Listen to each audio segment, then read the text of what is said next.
ස්ථාන තවත් තියෙනවා. අර ඈතින් පේන කුමරියන් පැන්නගල ඊළඟට කොණ්ඩගල පෙට්ටිගල කියනවා. පහුගිය කාල පරිශන කළාම අපිට හම්බ වෙනවා ලෙන් පද්ධතියක්. ඒ ලෙන් පද්ධති එක තැනක ලෙන් 6ක් වගේ කටාරම් සහිත ලෙන් තියෙනවා. ඒසක් ගත්තොත් වසම් 33ක් තියෙනවා ග්‍රාමීණධාරී වසම්. 33න් 32ම ගංගාවතරින් යට වෙනවා. අපි මේ ප්‍රාදේශීය සභාවේ උත්සාහය සියලුම දෙනාටම මේ ප්‍රතිලාභ ගෙනියන එක. මිනිස්සුන්ට ඔක්කොම හෝලි උත්සවය ඉන්දියාවේ තිබෙනවා. ඒ නිසා මේ ඉන්දිය සංචාරණය ප්‍රවර්ධනය කරනවා වගේම විශේෂයෙන් කුමරියන් පැන්න ගල ගත්තොත් 6 වෙනි 11 වෙනි කුමාර කාශ්‍යප හිටපු ඒ මේ මදුරාවල ප්‍රාදේශීය ලේකම් කොට්ටාශයේ මදුරාවල ප්‍රාදේශීය කොට්ටාශයේ අවුරුදු ගණනාවක മന്ത്രിවරයා අපේ රවිනාත් මන්ත්‍රීතුමා දැන් මේ මදුරාවල සංවර්ධනය පිළිබඳ කතා කරද්දී රෙමුණ අපට අමතක කරන්න බෑනේ. ඔව්. ඇත්තටම රෙමුණ කියන්නේ ඓතිහාසික ගම්මානයක්. ඒ ගම්මානය සහ වැව මේ අපි ඉන්න ප්‍රදේශය ගත්තොත් වැව රෙමුණ වැවත් එක්ක බද්ධ වෙලා තියෙන ප්‍රදේශයක්. මේකේ කෘෂිකාර්මික ආර්ථිකයක් තිබිච්ච ප්‍රදේශයක්. ඒ වගේම තමයි මේක ඓතිහාසික කතන්දර ගොඩාක් එකතු වෙලා තියෙනවා මේ ප්‍රදේශයට සම්බන්ධව. විශේෂයෙන් ඓතිහාසික හිරඤ්ඤමලේ රාජධානිය තිබිලා තියෙන්නේ මේ ප්‍රදේශයේ. මේ පිටුපසින් පේන අපේ පිටුපසින් පේන කඳුපන්තිය තමයි ඒකට ඒ හිරඤ්ඤමල කඳුපන්තිය කියන්නේ.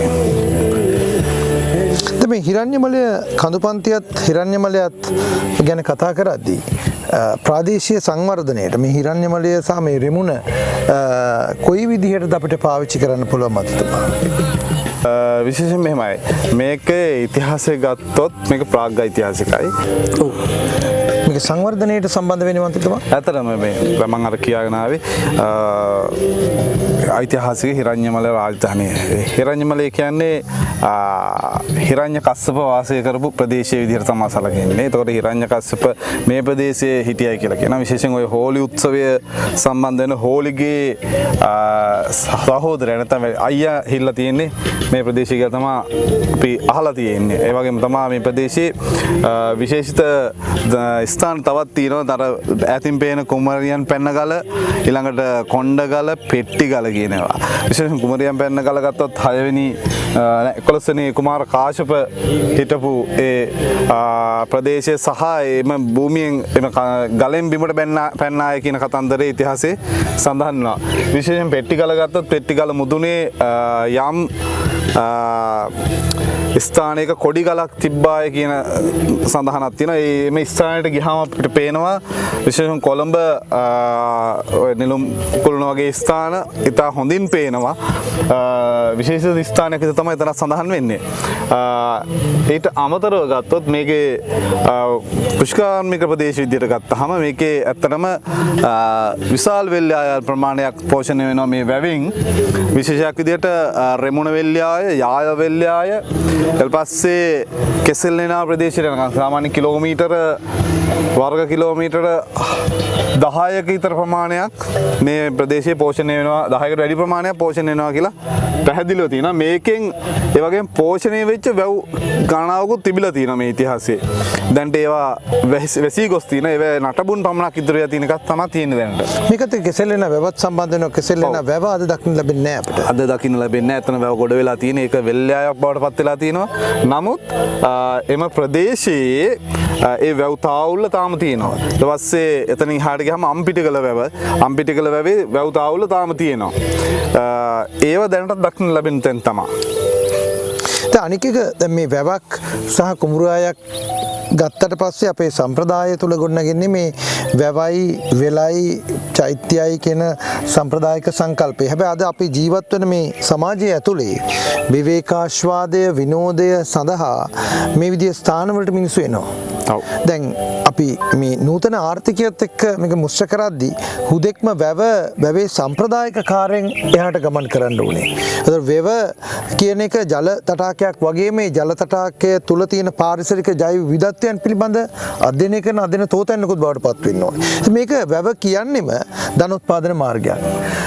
ප්‍රාදේශීය සංවර්ධනයේදී මිල්ලනිය සහ මදුරාවල ඔබ නියෝජනය කරන කොට්ටාශයට මේක සම්පතක් මහා අනර්ග වස්තුවක්. එතකොට මෙය බහුකාර්ය ධනෝත්පාදන මාර්ගයක් ලෙස පරිවර්තනය කරනවා නම් මොන විදිය පරිවර්තනයකට මොන විදිය සැලැස්මකට අපිට භාවිත කරන්න පුළුවන් මේ රෙමුණ වැව? ඇත්තටම රෙමුණ වැව සහ කළුගඟ කියන්නේ මහා දුරක් නෑ. තම කෙටි දුරක තමයි මේ දෙකම පිහිටලා තියෙන්නේ. එතකොට වැවේ සංචාරක කර්මාන්තයට විශේෂයක් විදිහට භාවිත කරන්න පුළුවන්. ඒ වගේම තමයි මේ පේන රක්ෂිත ප්‍රදේශය අරකට එහා පැත්තක් තියෙන රක්ෂිත ප්‍රදේශ. මේ රක්ෂිත ප්‍රදේශවල ආසන්නෙන් අපිට මේ දැන්ට මේ පහුගිය කාලේ හොඳට මිලිපෙහෙලි වෙලා තිබ්බා. දැන් පුංචි ලදු කලාව වැවිලා තියෙනවා මේකේ. උඩ තමයි රක්ෂිතේ තියෙන්නේ. එතන මේවා පාවිච්චි කරගෙන අපිට ටූරිසම් වලට භාවිත කරන්න පුළුවන්. ඒ වගේම තමයි කළුගඟ. කළුගඟෙන් කළුතරින් එගොඩ මේ ගඟට බැස්සොත් කවුරු හරි බෝට්ටුවක් කරා එන්න පුළුවන් උපරිම සීමාවක් තියෙනවා. ඒ කොටපතැල්ල කියන ස්ථානයට පමණයි. එතනින් පස්සේ අත්‍තරම අපි පෞගේ කාලේ පර්යේෂණ කරගත්ත ඒ කොටපතැල්ල කියන ස්ථානෙන් අපිට හම්බ වෙනවා ලෙන් 22ක ලෙන් පද්ධතියක්. එතනින් අපි ගොඩ වුණොත් ඒ ලෙන් පද්ධතිය බලලා ඊට පස්සේ අපිට පුළුවන් මේ වැව සහ හිරඤ්ඤමලය කියන දෙකටම කඳුවල යන්න. ඒවා තියෙන ඓතිහාසික ස්ථාන විශේෂයෙන් ලෙන් පද්ධති නාගහකන්ද වගේම නැත්තම් ඒ කොටපතැල්ල ආසල් තියෙන නාගහකන්ද ලෙන් පද්ධතිය වගේම මෙම්ම ප්‍රදේශයේත් අපි පහුගිය කාල පරිශන කළාම අපිට හම්බ වෙනවා ලෙන් පද්ධතියක්. ඒ ලෙන් පද්ධති එක තැනක ලෙන් 6ක් වගේ කටාරම් සහිත ලෙන් තියෙනවා. ඉතින් මේවා මේ ප්‍රතිපිච්ච පූජා ස්ථාන වගේම අපිට අද කාලේ භාවිත කරන්න පුළුවන්. මං හිතන්නේ අර හෝලිගේ උපතත් එක්ක තියෙන කතන්දරය අපිට ලෝකෙට කිව්වොත් පුළුවන් වෙයි සංචාරකයෝ වැඩි ප්‍රමාණයක් මේකට ආකර්ෂණය කරගන්න. කොහොම හරි මන්ත්‍රීතුමා දැන් ඉන්දියානු සංචාරයේදී අතිගරු ජනාධිපතිතුමාගේ මම දැක්ක ඉන්දියානු විදේශ අමාත්‍යාංශය විසින් නිකුත් කරලා තියෙන මේ සංචාරක හා සංස්කෘතික කටයුතු පිළිබඳ සම්බන්ධතා මාලාවේ උන් සඳහන් කරලා තියෙනවා සංස්කෘතික අභිවෘද්ධිකාමීත්වය වගේම මේ සංචාරක කටයුතු සඳහාත් ඉන්දිය මධ්‍ය රජයේ තියෙන උනන්දුව දක්වන ලියවිල්ලක් වුන් දාලා තියෙනවා විදේශ සේවා විදේශ අමාත්‍යාංශය විසින් නිකුත් කරනු ලබන ඒකාබද්ධ ප්‍රකාශනය තුල. දැන් මේ ප්‍රකාශනයත් එක්ක ඉන්දියානු රජය රාමායන ව්‍යාපෘතිය ක්‍රියාත්මක කරනවා. මධ්‍ය රජයේ අවශ්‍යතාවයක් විදිහට මේ රාමායන ව්‍යාපෘතිය තුළ ශ්‍රී ලංකාවට අවශ්‍ය සංචාරකයන් ගෙන්වා ගැනීමද ඔබ සඳහන් කරන මේ හෝලිගේ කතාව එක්තරා විදිහක සංචාරක ඉන්දියානු සංචාරකයන්ගේ ආකර්ෂණීය ගමනාන්තයක් බවට පත් වෙන්නට පුළුවන්. මොකද හෝලි උත්සවය ඉන්දියාවේ තිබෙනවා. ඒ නිසා මේ ඉන්දිය සංචාරණය ප්‍රවර්ධනය කරනවා වගේම අනිකුත් සංචාරක සේවා පාරිසර ලෝලීත්වය ඒ වගේම ඉතිහාසය හදාරන අයට මේ සංචාරක සේවා සඳහා කිසියම් ආකාරයක ප්‍රයෝජනයක් ගන්න පුළුවන්. ඒ පිළිබඳ මේ ඉන්දියානු සංචාරන ක්‍රියාවලියට ඔබට යන තව අදහසක් ඔබට තියෙනවා ඒත් එක්ක යෝජනා කරලා තිබුණ අධ්‍යයනය හා පරීක්ෂණය පිළිබඳව ඉන්දිය මධ්‍ය රාජ්‍යය. නිසා මේක අධ්‍යයනය කරන්න පරීක්ෂණය කරන්න අවස්ථාව මදුරාවලට කොයි විදිහට භාවිතා කරන්න පුළුවන් වෙයි කියලා ඔබතුමාට හිතෙනවද? ඇත්තටම මෙහෙමයි. දැන් අපි ඉන්දියාව දැන් ලෙස හෝලි කතන්දරෙත් එක්ක බයක් තියෙන රටන්නේ. ඉන්දියාව හෝලි කියන කෙනාට බයයි. හැබැයි හෝලිගේ උපත තියෙන අපේ ගමේ නම් අපේ ප්‍රදේශයේ නම් අපිට බාධාවකුත් වෙන්න පුළුවන් නේ. ඒ කියන්නේ හේතුව තමයි මේ ඉන්දියාව ඒ බය මොන විදිහක භාවිතා කරයිද කියලා. නමුත් අපි හිතනවා ඉන්දියාව පමණක් නෙමෙයි මේ හෝලි කතන්දරෙත් එක්ක ඉන්නේ හෝලිගේ උත්සවයත් එක්ක ඉන්නේ. ලෝකේ තවත් රටවල් ගණනාවක් මේ හෝලි උත්සවයත් එක්ක ඉන්නවා. එතකොට යන්නේ ඒක පාවිච්චි කරගන්න ඕනේ ටූරිසම් වල. ඉන්දියාවේ වැඩි ප්‍රමාණයක මෙතනට ගෙන්න ගන්න ඕනේ තමයි. ඒක අනිවාර්යයක්. ඒ ගෙන්නන එකත් එක්ක යම් දැන් මේ ගමන ගත්තත් ලක්ෂ 3කට වැඩි ප්‍රමාණයක් සංචාරකයෝ තියෙන ඉන්දියාවේ. එතකොට මම කියන්නේ ඒ සංචාරක කර්මාන්තේ මේ ප්‍රදේශයට ගෙන්න ගත්තොත් මදුරාවල වගේ දුප්පත් ප්‍රාදේශීය සභාවක් මදුරාවලගේ දුප්පත් ප්‍රාදේශීය ඒකට මදුරාවල දුප්පත් කියන්නේ දුප්පත් කියන වචනේට විතරයි. මේක ඉතින් පොහොසත් ගමක්. භූමිය විදිහට ඓතිහාසිකව නේද? ඓතිහාසිකව දුප්පත් කියන කතන්දරේ කියන්න වෙන්නේ මොකක් නෙමේ සාපේක්ෂයි. ඒ කියන්නේ අපි වසරේ 5-6 වතාවම ගංගතුරින් යට වෙන ප්‍රදේශයක්. විශේෂයක් ගත්තොත් වසම් 33ක් තියෙනවා ග්‍රාම නිලධාරී වසම්.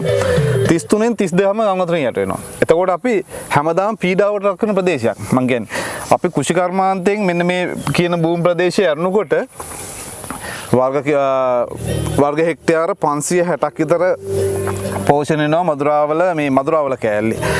ගඟේ ගොඩ ටික නැතුව. එහෙ 256ක් තියෙන වර්ග හෙක්ටයාර්. නමුත් මේ වර්ග හෙක්ටයාර් 500 ගානෙන් වැඩිම හොඳම ටික තමයි මේ තියෙන්නේ. මේ වැවෙන් පෝෂණය වෙන ටික විතරයි. අනිත් ටික ගත්තොත් හැමදාම නිරන්තරයෙන් ගම් වතුරට හානි වෙන ප්‍රදේශ. ඉතින් අර අන්න ඒකත් එක තමයි මම මේක මේ දුප්පත් කිව්වේ අපි අර හැමදාම පීඩාව විඳින ප්‍රදේශයක්. ඉතින් මේකට ආදේශකයක් විදිහට තමයි අපි සංචාරක කර්මාන්තය ඉන්දියාව වැඩිපුර මෙතනට බස්ස ගන්න ඕනේ. ඉන්දියාවේ සංචාරකයන් මෙතනට ගෙන්න ගන්න ඕනේ කියන එක අපි ඉන්නේ. ඒකත් එක්ක තමයි මේ විශේෂයක් විදිහට මේ හෝලි කතන්දරය සහ මේ හිරංග මොකෝ අපි කියන කතන්දරය නෙවෙයිනේ මේක. ඉන්දියාවේම මහාභාරත පුරාණයේ පොත කියන කතන්දරේ. එතකොට ඒ කතන්දරේම අපිට පුළුවන් ලෝකෙට ගෙනියන්න. අපි අලුතෙන් හදන්න ඕනේ නැහැ මෙතන ඉතිහාසයක්.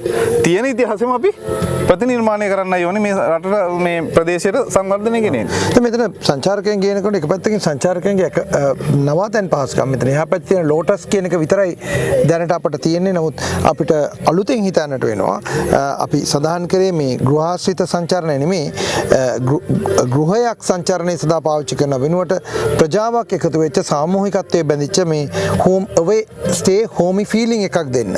මම හිතනවා අන්න ඒ බඳු සංචාරක ව්‍යාපාරයන් පිළිබඳව අලුතෙන් හිතන කාලයයි. මොකද අපි මේ ප්‍රාදේශීය සභාවේ උත්සාහය සියලුම දෙනාටම මේ ප්‍රතිලාභ ගෙනියන එක. මිනිස්සුන්ට ඔක්කොම ප්‍රතිලාභ මොකද මේකේ තියෙන මේ භූමිය ගත්තොත් විශේෂයි. එකක් තමයි මේ හැම ප්‍රදේශයකම ජීවත් වෙන්නේ අර කුල ශ්‍රේණිය අනුව හැදිච්ච කණ්ඩායමක්. එතකොට ඒ අයගේ යම් නිර්මාණ ප්‍රමාණයක් තියෙනවා. ඒවා අපි ගේන්න ඕනේ මේ සංචාරක කර්මාන්තයේ සහ ප්‍රදේශීය දියුණුවට. ඒ වගේම තමයි අපිට විශේෂිත ස්ථාන තියෙනවා. සංචාරක මේ අපි රස්ස සංචාරක කර්මාන්ත ගෘහය මුල් කරගත් සංචාරක කර්මාන්තයක් පමණක්ම නෙමෙයි අපිට දැන් කොටපතල නැත්නම් නාගහකන්ද කියන භූමියේ අපිට ඒ භූමියේම අපේ යම් සංචාරක කියන්නේ ලෙන් පද්ධතිය කීපය ලෙන් ටික බලන ගමන්ම එම ස්ථාන රජයේ ඉඩම. ඒකට ඒ ඉඩමේ අපිට පුළුවන් යම් පුංචි ඉදිකිරීම් ටිකක් කරලා ටූරිස්ට්ලාට ටූරිසම් වලදී භාවිතා කරන්න ඒක මේ ඉදිකිරීම් පරිසර හිතවාදී ඉදිකිරීම්. පරිසර හිතවාදී. ඒ මොකද අපිට ඒක ඉතා ලේසි ඒ පල්ලෙහා තියෙන්නේ නිකන් ලඳු කලාවක් සහ පොඩි ඒ කියන්නේ හානියක් වෙන්නේ නැහැ ලොකුවට.